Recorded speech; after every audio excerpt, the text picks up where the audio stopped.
what I would love to see, because when you're trying to break a social class, you go to school, they tell you either you go to school, learn how to get a job, and the only way you could get into that other percent is to be an athlete or an entertainer. But they give you and provide you these opportunities to play ball for your whole life, and knowing that only 1% make it, and they don't teach you anything else about the sport as it relates to an administrative, how to be an owner, how to be a coach, how to do something after basketball, knowing that basketball usually doesn't last but 4 years. So I just think moving forward with esports and with all these different other ways, you have to, if you're going to give someone the opportunity to play a sport or to do something, you have to teach them the managerial skills, life after or life if you don't make it. But I don't think you should be able to play a sport unless you learn all the business of the sport. And also, I think that if there was a way to make debating profitable or making something smart like a team, then they would put it in schools and kids would want to do it because they could look at doing something smart as an escape. But at the end of the day, as a child and a child that's traumatized, always trying to survive, that's all you're thinking about is survival and who's going to get you the most money. So it makes only sense for a teacher to understand entrepreneurship, even to be one, so they could teach it, so a kid can learn how to be rich. Because being rich and having money is not easy first generation. You're accountable for everything you're supposed to know. So if you don't pay taxes, or if you don't understand capital gains, or if you pay things, you still have to go to jail, or you still have to pay the tax, or you still get your credit removed. And a lot of this happens because we just don't know. So I would love to see a real entrepreneurship where they teach you the problems that come with making money, because counting money is a pain. And you wouldn't know that unless you had it. You don't know the problems that come with having money till you get it. And it's funny because the most of the people giving advice about money never had it. But, that's another story. But I just wanted to add on to that. No, that's good. Hassani has a question, and then Greg Stowers. Yes, sir. Thank you, Congressman. And thank you all for Congressman Jeffries and Mr. Dash for being here today. I actually own a multimedia company here in Dallas, Commit Inspired Media. And part of the business model is taking some of the, youthful things, concepts. We are a very creative people, right? And we put our creativity on YouTube and TikTok and all those type of things. And so my question for you guys is in the media entertainment industry, are there any government initiatives designed to help entrepreneurs, help economics connect with overseas markets, and whether there is or if there's not any kind of initiatives, are there, Mr. Dash, are there any markets that you know of that are overseas that really are looking for that Western Black experience and is willing to connect with our entrepreneurs here in the States? So because of the pandemic and because everybody started to have streaming services, there's a really big demand for any content all over the world. There's so many ways that people can monetize content right now.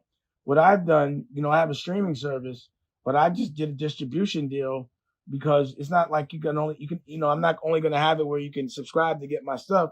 I want my stuff monetized. I want it to be, I want to license it. I want ad rev. I want all the ancillary things that come with it. So the answer is yes.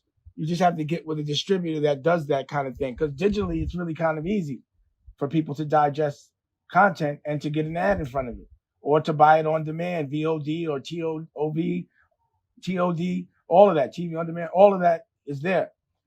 And it's like, you remember when everyone was bootlegging videotapes with VHSs, and those stories were terrible, but people kept buying them? It's like that now. It doesn't even have to be good. They just want culture all day long. And the good thing about content, especially if you can give something with a beginning, middle, and end, as opposed to something that's like sort of like, temporary, like news or something like that, because it happens every day, it gives you residual income. That's what it's all about, making passive income, making money by the pool for something you did 15 years prior to, and all of a sudden you get a check for a couple of $100,000. And that's what never was taught to us. We were taught to sell our culture to other cultures to buy it back from them so they can sell it back to us, and that just isn't really the case anymore because you don't need a middleman. You can go direct to consumer anytime you want, But my thing was when I wanted to really make an impression overseas, you got to go. You got to go. It's like campaigning in an election. You can't think that unless you go and talk and shake hands to the people and let them talk to you, that they're going to know you just because of what they see over a screen. So I went to London. I'd go to Germany, and I would just understand the culture and let them see what my culture was like and understand the difference live and let them know it's real. But for me, the best way to really be present is to be present.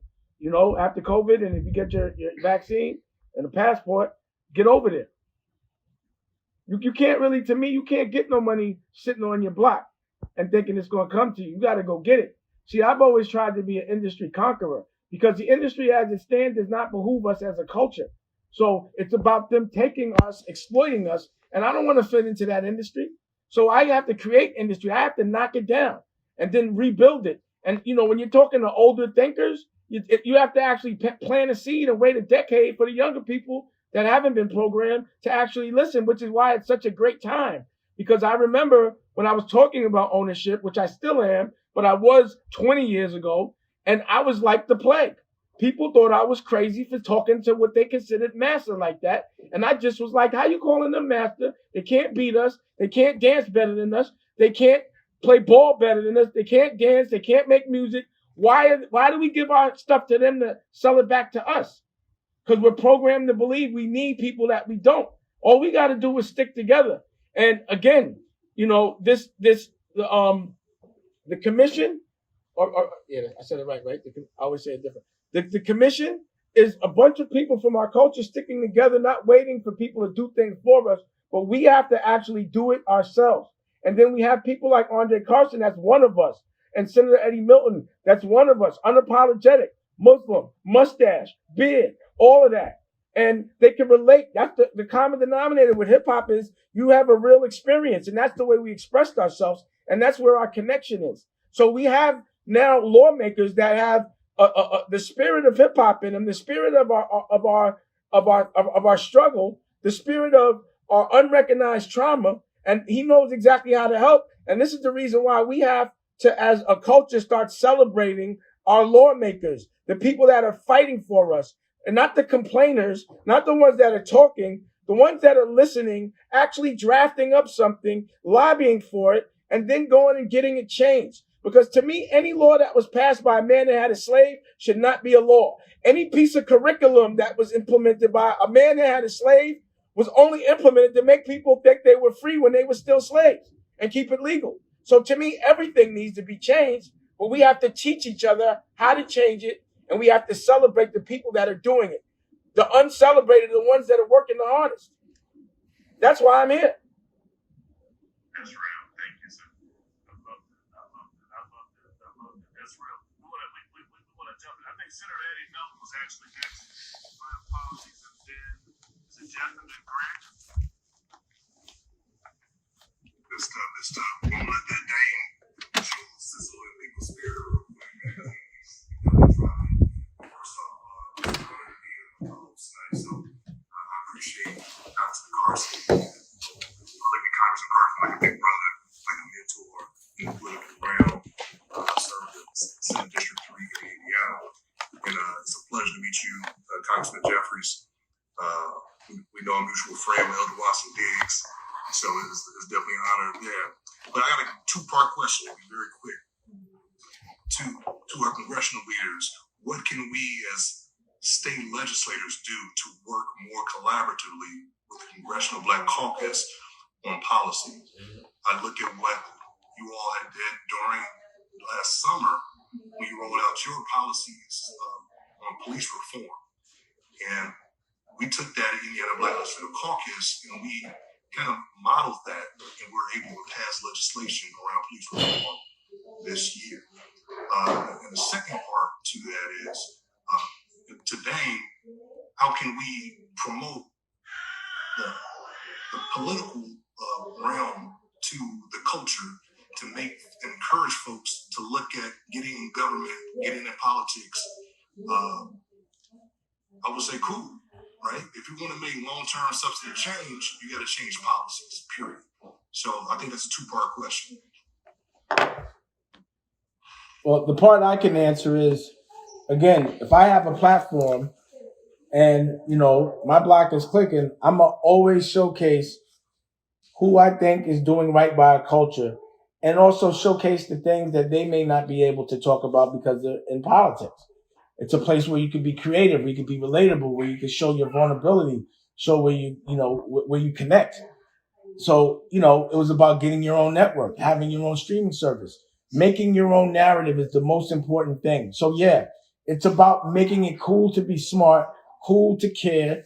My thing is, look, it's good to be a good dad. It's good to care about your culture. It's good to treat women right. It's good to know what being a real man is. It's taking care of your family. That's cool. And any other conversation is corny. So if I was talking about something 10, 20 years ago that wasn't so productive to the culture, I'm not talking about it now. This is what I'm talking about now. I still feel I'm cool. I still feel everything I'm doing is cool. So I'm going to always make sure that when I make a movie, when I do any kind of content, any kind of music, any kind of merch, any kind of anything, that anyone that's doing right, that's culturally like-minded, doesn't mean color, but culturally like-minded, you can always hustle on my platform. And I'm going to always make sure if you let me, I'm going to give you the advice. I'll drop it for free. I'll redesign your stuff. I'll make sure your presence is felt. And if you need me, I'm there and everyone that I know. So people need to know that if you mess with one of us, you messing with all of us. At least we're going to embarrass you. So we have a platform to tell people what you're doing. I don't care about politics. I'm going to tell you the truth. I'm going to embarrass you. I'm going to let your kids know what you're doing. I'm going to let your other businesses know what you're doing. And I'm going to edit it up nice. It's not going to look tacky. And we're going to bring the principals. We're going to bring everybody, medical, all of us. We showing up, So it's about making these events. Like, for example, I watched you, Senator Eddie, talk about how you trying to save Indiana, bring people there, the frustrations you had with the casino. You sat there, you gave them business, counseled, stood there, made sure they were all right. And now, from what I hear, it's a line around the corner. But ain't nobody saying your name about it. Like when you walk in, you get that respect, but the world needs to know what you did. You made a casino open up. You brought business back to Indiana. You care about the history and the lineage of it. You know what I mean? So we have to showcase those that have been through what we've been through and make sure that they have the right standing and the right support. And if we look the other way, then we don't deserve to be famous. We're not trying to be famous to just stay famous. We get famous, or at least when you get famous, it's to make the others famous that deserve it. That's what the purpose of that is. You leverage celebrity for the right reasons. So that's how my agenda is to make it cool. The first thing I did when I met you is I put you with my rock band. With me, I have no features on my album but a senator, and I think that makes me cool.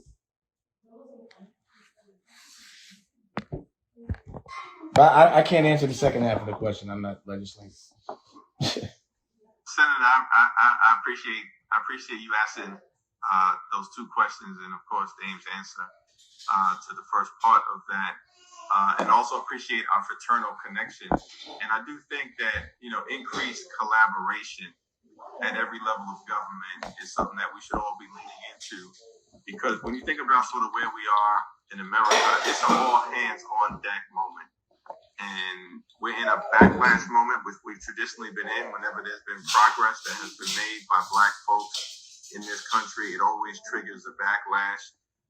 Slavery, of course, emancipation that then triggered the backlash following Reconstruction of Jim Crow and the rise of the KKK, a lynching epidemic, Plessy versus Ferguson, the Black Codes, 100 years until the new civil rights movement unleashed itself in the 50s and 60s, and there was progress that was made then. And of course, it was followed by an immediate backlash with the election of Nixon, the rise of anti-government, anti-affirmative action, anti-busing, and then, of course, in 71, 50 years ago this month, when Nixon declared drug abuse public enemy number one, the rise of mass incarceration. At the time that happened, I think there were less than 350,000 people incarcerated million, disproportionately Black and Latino. Then Barack Obama gets elected, a new moment of progress. Inevitably, though many of us thought there's no way Donald Trump could get elected, he got elected. Had we actually been paying attention to the history of progress and backlash in this country, we should have known that the election of an African-American president was going to trigger a significant backlash to what had just occurred. And we've seen it with the rise of Donald Trump culminating with the insurrection. I say all that to say, so now we're in a backlash moment. And when you're in a backlash moment, you need all hands on deck, recognizing what's happening in America. And that means every level of government working closely together for those who have a real heart for the community, at the city level, the local level, the county level, the state level, Senator, where you're operating, and the congressional level. And I think in Washington, we can do a better job of interacting with our colleagues at the state legislative level. Many of us, like myself, came out of the state legislature, and a lot of great work, such as what you're doing, is done in the state legislative body. I think, honestly, we've been playing defense for the last several years, coming out of the moment where we've been dealing with someone who was totally out of control at 1600 Pennsylvania Avenue. Now that we're trying to work our way out of this moment through the backlash to a new era of progress, I think leaning into the type of collaborations that you're talking about with intentionality is something that we should do. I know Representative Carson and myself will take that back to the CDC leadership and figure out how to operationalize it. Thank you. We have Jeff, Greg, and then Congressman Kendrick Meeks. Thank you, Congressman. I'm so happy to be here and to be a host. Secondly, Dave, I feel like I graduated from Dave's YouTube University. I watch all his videos. Get me and my cousin Kelly turned up. So this is a two-part question. So number one, you speak so much, Dave, about entrepreneurship and ownership, but there's this other element that's going to become even more important as we look through technology and we look through this digital divide. You mentioned that content is extremely valuable these days. You talk a lot about us as Black folks owning our stuff, but then also protecting our IP and intellectual property. You mentioned licensing earlier. Can you speak more to the importance of us doing that? I think that takes that conversation about ownership to the next step. But then for our congressmen, what we see is specifically those who are standing in the gap, doing the work to support entrepreneurs in the community. That same element of appropriation is happening, right? When there's money to support entrepreneurs in the Black tech or the Black entrepreneurship ecosystem, it typically funnels to white-led organizations first, and then Black-led organizations get on the backdrop. Are those things that are coming up in Congress, and are there opportunities for us to get some of that rearranged, similar to what we did with the PPP this year? Well, go ahead, Congressman. No, I was just going to say quickly, there are opportunities. In fact, we know historically a lot of businesses have built generational wealth through governmental contracting, be it city government, be it state government, and certainly federal government. I think that there are great opportunities, particularly as we are in the middle of this infrastructure bill, which Chairman Jeffries will speak to, where there are opportunities for Black-owned businesses, women-owned businesses. I'm also on the Intelligence Committee, and when you talk about contracting in the intelligence space, particularly with tech companies, the government does a lot of contracting, especially the IC or the intelligence community. And as things become more complicated, as cloud technology starts to expand, something you know very well about, Jeff, encryption becomes important. We want to create systems that will allow local governments, as Eddie Melton's running and they're contesting a race, we want to be able to store those voter files in the cloud. But we want to make sure that cloud storage is secure enough that you don't have state or non-state actors or just rogue actors trying to infiltrate and disrupt our electoral process. This is a great opportunity for Black tech to step in and work with the government in terms of innovation in space. Many people don't know, and Jeff, you can speak to this. I know you're in Texas, but you're a Hoosier. Indianapolis has a growing tech space. And there are a lot of Black entrepreneurs who are the next Bezos and the next Dashes and the next Jeff Williams who could really contract with the government in a meaningful way, but they've traditionally not had those voices. They've been subcontractors, but we have the capacity to act as primes, but it starts to Dave's point with advocacy and having folks who can speak on their behalf in a meaningful way. And that's what the Black And I want to add to that, when you think about politics, right? What is politics at its core? Yeah, there's advocacy, and we fight, for civil rights, for racial justice, for social justice, economic justice. All of that is incredibly important. And we're going to continue to do the work, whether it's the George Floyd Justice Policing Act, John Lewis Voting Rights Act, all of the areas of change that are necessary. But at its core, politics is about the management of public money. The management of public money. And the reality is that century after century, that money, talking trillions of dollars, has been managed for the benefit of some to the detriment of many others, largely our community. And the moment that we're in right now, which some of us would refer to as the Build Back Better era, where you have major pieces of legislation, trillions of dollars worth of resources being spent, yes, to crush the virus and to provide direct relief to everyone who are struggling. But with the current bill that's in front of us that Andre is working hard on, the American Jobs Plan, it's really an investment in our economy, in economic growth. What we want to do is make sure that this time will be different as compared to prior occasions, such as in the aftermath of the New Deal, where you had, or in the aftermath, I should say, of the Great Depression, where you had FDR say, the American people need a new deal to emerge from this depression and to begin to try to create the great American middle class. That was a period of significant investment, the management of public money. And you also had a similar period when the veterans came back from World War II after saving the world. You had the GI Bill, which was a massive federal government intervention in helping to create the middle class in the suburbs through home ownership and a variety of other programs. And if you look at those two periods of time, the New Deal and the GI Bill, African Americans were systematically excluded from both. In large measure because in order to get them passed, Southern Dixiecrats basically said this has got to be administered at the local level, and when you administer it at the local level, we can exclude Black folks. And even at the national level, for instance, and this is something that Andre and I have been studying, and I say all of this to say, this is why at this moment we have to lean in with intentionality and not buy into the notion that these are government handouts that we're talking about. Between 1934 and 1962, the Federal Housing Agency issued low-cost loans to create home ownership opportunities and help build the American middle class in the suburbs. 98% of those loans between 1934 and 1962 went to white Americans.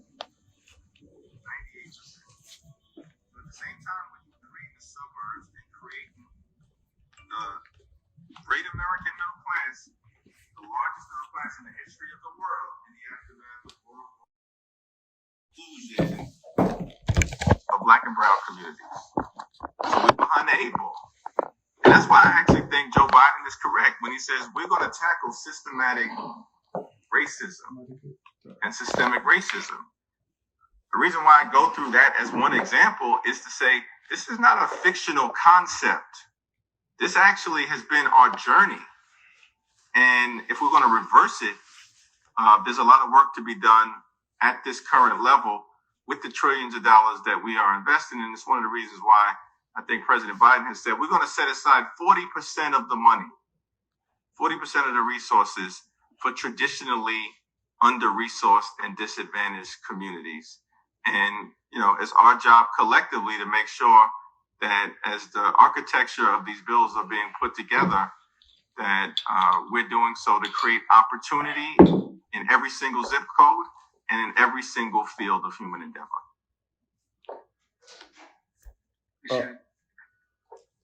And, to answer the second part of your question, again, residual income is important. And when you have ownership of an asset that you created, if you give it to somebody and later on in life, they own it and they're able to, when I say license means when I make a movie, if BET plays it, they don't own the movie. They will rent it from me for a certain amount of money. It might be six figures. If Netflix, they're going to rent it from me. Every time you see it on television, you got to pay me. Or rather, you have to pay the person that owns that asset. So if you don't own the things you make, later down in life, if it generates income, you don't get it. So it's important to fight for that. And what I'm noticing, based on my experience on this planet, is the best thing for politics has been social media. Accountability comes when people see the truth, not when they hear about it, but when they see about it. The thing that has saved me, because I know as a disruptor of industry and culture, and when I'm saying culture, meaning if my culture is not being treated right, I'm punishing those that are not treating my culture fairly, because I'm not going to let anybody, I don't consider myself a victim, even though we're programmed to be scared of our oppressor and to kill each other, our own brothers and sisters, which makes no sense to me that we go for that, but it makes perfect sense as a plan. So you have to have ownership so that you can also give this residual income to your kids. You can leverage residual income. So people buy other people's assets because they know it generates income later on in life so that their families don't have to work so hard. And what I'm seeing is, all right, there's a 99%, there's a 1%. They did what they had to do, right? But in this moment, there's different opportunities to get into the 1%. For example, cryptocurrency, NFTs, only 91% of the world is up on this right now. That means that only 9% of the world actually understands this game that is going to be tracking things, accountability, giving you residual income. It's a lot of things that are happening at that level. And these are the things we need to teach our kids, culturally, our kids, and we need to figure out a new way to do it when the opportunity presents itself. Whether or not it works or not, I'm going to try because that's the freedom I need. The only freedom from racism is economic empowerment. The way I deal with racism, and I say this often, and I've done this often, if I go in your club and you want to be racist, I'm buying your club, I'm firing your staff, I'm kicking you out. If I go in your house and you treat me like a racist in your house, and I've done this, I'm buying your house and I'm kicking you out, I'm making you mow the lawn first.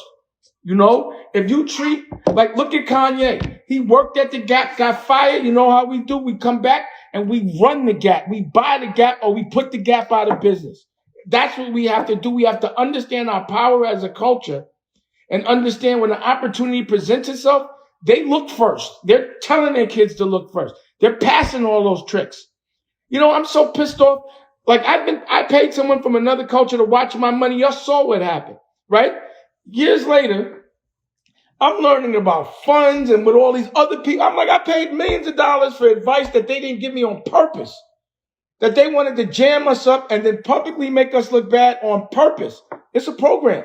But it's our fault if we don't prepare ourselves and our kids. Example, my son, I'm happy we fought. We went through IVF. We lost a baby. We have a baby now. We've been working with the OSG, which is 90 Black Principles. They gave us a real curriculum from the womb to 3 years old on how to teach our kids how to do things that they have the ability to do instead of just putting them in front of a TV and having them watch cartoons. If you know how to be a better parent, you know how to raise a child to be a better parent, and then that whole cycle breaks. But no one's teaching that. So we got a lot of young fathers, a lot of young mothers. No one's even teaching them how to raise them. My son's been potty trained at 4 months old. He's learning how to swim right now. He's learning 2 languages. Now, I see it working. We've been talking to him since he was in the belly. We were taught that from other black principals, how to do that. But I never heard of that before. I wish I would have knew about this with my other 5 kids that are adults now. They'd have a better trajectory if I would have done my job better. So all of these things are like learning how to capitalize off opportunities, teaching your children and preparing them ahead of time, and showing us how to raise our kids. I think that's the way for new financial empowerment. We go from the 99 to the 1. Now, I feel like I'm in the 1, but I came from the 99, and I'm never going to leave the 99 because they got me to the 1. I'm going to break down the doors, and I'm going to knock down that 1. That's what I'm trying to do, and do it in a very cool, safe way. Because it doesn't take violence right now. It takes awareness, being strategic, and us sticking together as a culture, us stop fighting each other and looking at our oppressor instead of getting into that program of being distracted by entertainment and sports and all that other stuff and fighting, and just look at what they're doing. We can do it better no matter what. Trust me on that.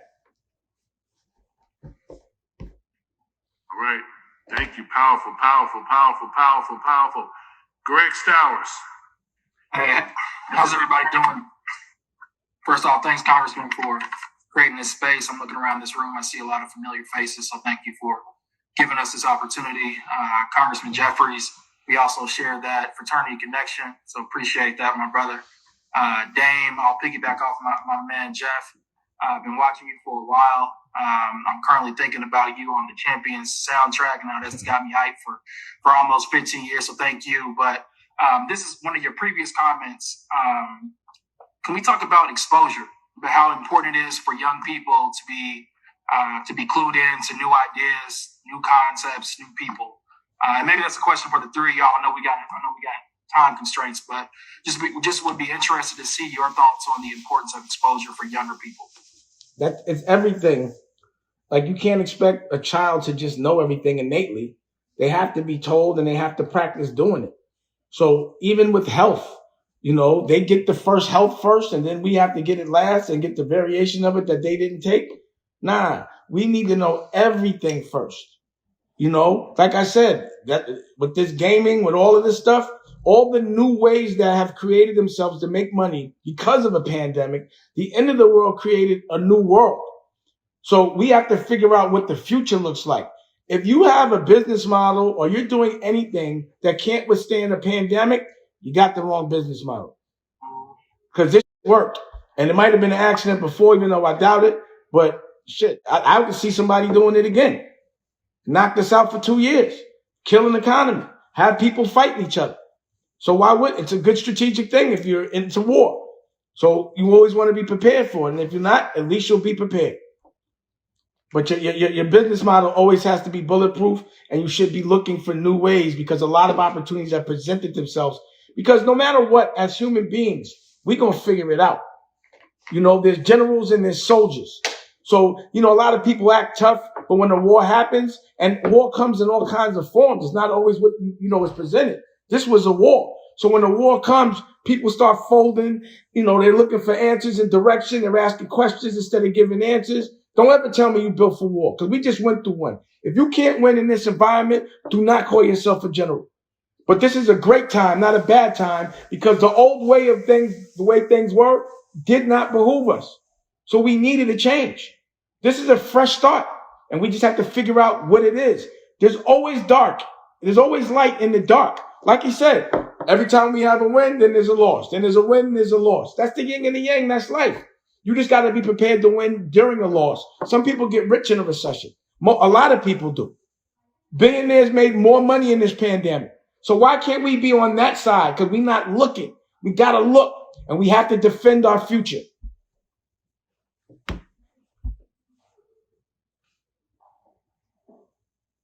Thank you, Chairman. Thank you, Congressman Meek. Congressman Carson, it's great being on this Zoom with many of these great leaders. And Mr. Chairman, it's always good to see you. I excuse the fact that we're in a car, but as you know, when the Lord's ready for you to come home, I had a good friend that passed, so we had to do the wake. And so but I'm glad to be a part of the discussion. Some of the knowledge that is being shared is good. And, as you know, I served in the legislature, and my mother before me served in the legislature and Congress. And I just want to say to the group mainly, just more of a statement that I'm glad that these two policymakers in Washington, D.C. that are doing serious work, and I'm not talking about on the basket weaving committee. You have the chairman of the caucus and the majority that is not only available for question and answer, but also sharing factual knowledge, not only on the past, but in the future as we move forth. But Mr. Carson serving on the Intelligence Committee that has been in some serious work, involved in serious work over the last 6 years of everything that has happened internationally and also domestically. And having these two leaders not around the table, but at the table when these events are taking place, they can deploy that not only with their colleagues in Congress and other parliamentarians throughout the world and this present administration, but they also are willing to share that knowledge as far as they can go with all of you on this Zoom. So I just want to commend both of you, Brother Dash. I appreciate your passion and wanting to share,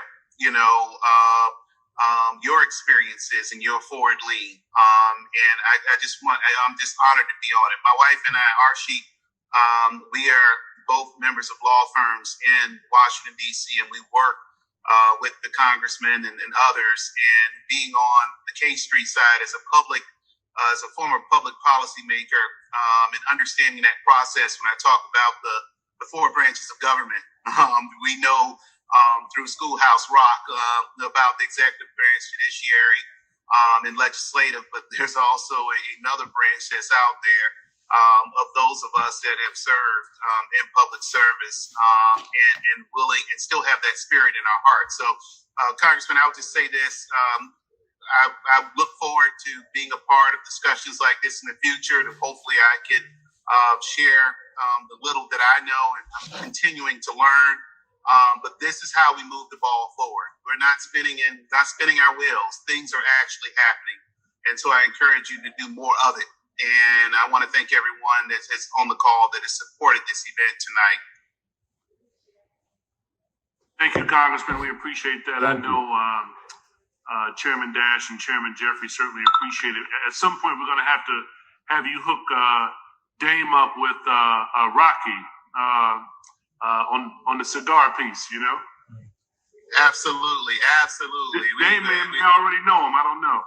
Well, we have all of I'm pretty sure all that he likes with the Padron family and Arturo Fuentes and the Abos and also the Ashton cigars. So we represent all of them. So but we look forward, sir, and thank you. And I want to thank the members of the legislature as a former creature of the legislature, which I know that Chairman Jeffries have a great affinity for also. I want to thank you for being here. And like I said, let's continue to have this kind of discourse and dialogue, because the more we know, and the more, let's put it this way, we have to wallow in we have to wallow in the possible versus the impossible. And I believe calls like this, we understand the possible, and we know that there is a yellow brick road for us to skip down and grab others as we go. Well, thank you, Congressman, and thank you to Urshi. I know you all on a trip, and I'll see you in Miami. Okay. Kendra, great to see you. Great to see you, Archie. Appreciate both of you and your friendship and your support over the years. And Andre, just one parting thought. It's been a very powerful conversation. It's an honor to have been part of it. Appreciate you convening everybody. Everybody appreciate your support of Andre Carson, who's a phenomenal brother and public servant and statesman, and certainly have enjoyed the Dash University seminar that we've had. It's been impressive and edifying, as my pastor would say, in terms of just the information. And one thing I would add, to think about as we move forward is that, opportunity and seizing opportunity and being able to sort of advance through life, to me, I think requires, both access to information, right? That's key. And there's been a lot of information that's been shared, but it also involves a mentality and an approach to things. And something that Dame said that I thought was particularly important. And we've seen this in the context of the pandemic-induced recession, where you've got billionaires who've become multi-billionaires. How does that happen? Well, it seems to me that in certain situations, when you have a crisis that strikes, from a mindset approach, you have the majority of the people thinking about survival and surviving. They're thinking about thriving. And a lot of it's because they got access to information that many of us have never had. And realize in any crisis, there's a lot of opportunity. But it's also a mentality approach that they've got to certain things in terms of how they're going to seize this moment of opportunity and crisis, not to survive it, but to thrive beyond it. Now, I think our governmental approaches, and this is why I credit President Biden, he said on the campaign trail, we're going to build back better. And to me, that was an approach that says we're not just going to survive this crisis, we're going to try to thrive when we come out of it.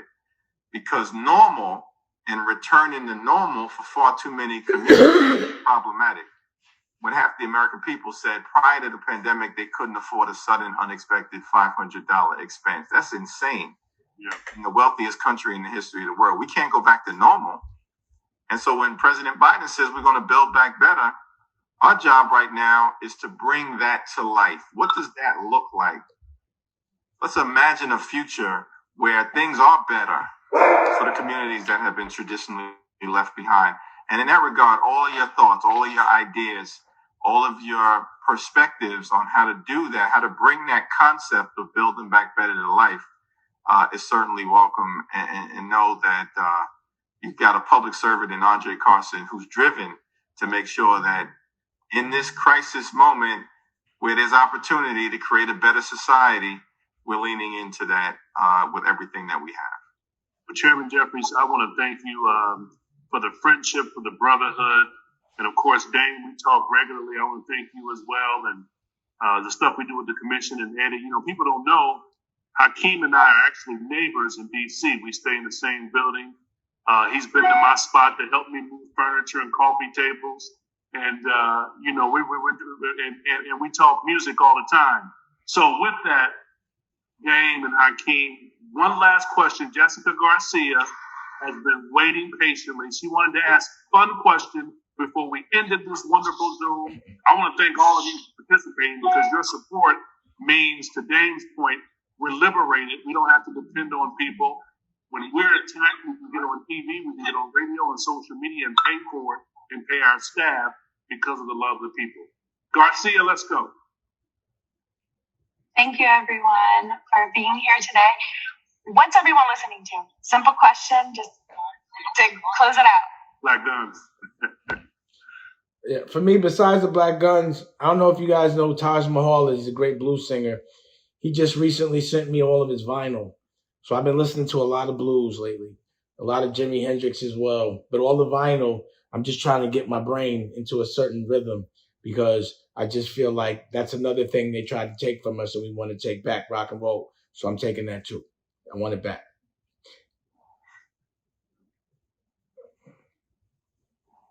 Andre, you want to answer? Yeah. So, I like people that know I do my karaoke event. Mm-hmm. Of course, I love hip hop. I like the golden era hip hop. I love New Jack Swing. I like rock. But, I'm really into, and maybe you and Dame can appreciate this because, we come from the same generation. I like what they call yacht rock now. I like Ambrosia. Come on, Dame. I listen to yacht rock on Spotify, too. All right, then. You like All that? right, You like then, that Toto? You like Afro? Come on. I like. Yeah, I got it. I Baby, listen to come back, all of that. that. All right? Yeah. Yeah. Okay. All right. I'm on Yacht Rock. I'm on that playlist. All right, bet. That's where I am. You know what it is. Absolutely. Don't try to revoke my card, all right? I'm listening to it. That's what I'm telling you. I know that's I'm right. on it. That's real. Well, you know, for me, sort of, you know, golden era hip hop, 90s into the 2000s is really always on rotation. But I've been listening to a lot of gospel music, actually. I think particularly with all that's been going on in the country, just the soulfulness of gospel music, and the aspirational quality to it, and the fact that, you know, it's so connected to our history of having overcome a lot of adversity and continuing to move forward faithfully. That's something I've been leaning into a lot recently. That's beautiful. And I definitely have to put Miss Meeks in my playlist too. You know? Ooh, there she goes. Okay. Everybody. Thank Hey, you. Shalom. Good to see you. You too. She got booked for a show this week. She making some money. Oh. Got booked. Get him. They got Well, booked. I want to thank everybody. Let's do All right, it. we're going to do some live music. We got to bring your nephew in. He did one of my events. I think he's with Chris Gotti, you know, one of Dame's friends. So Brother. we'll make it happen. So thank you, everybody. Thank you to all the hosts, the commission. We appreciate you. We love you. Thank you, Chairman Jeffries, for taking the time. I know your schedule's ultra busy. Thank you, Dane, for the friendship and brotherhood and the love, man. The commission, we love you. Thank Carson you, for bro. Congress. Go vote. Thank you. Love you, everybody. Thank you. If you want another awesome video in our Black Excellence series, check out the video right there next to me. I think you'll enjoy it. Continue to believe, and I'll see you there.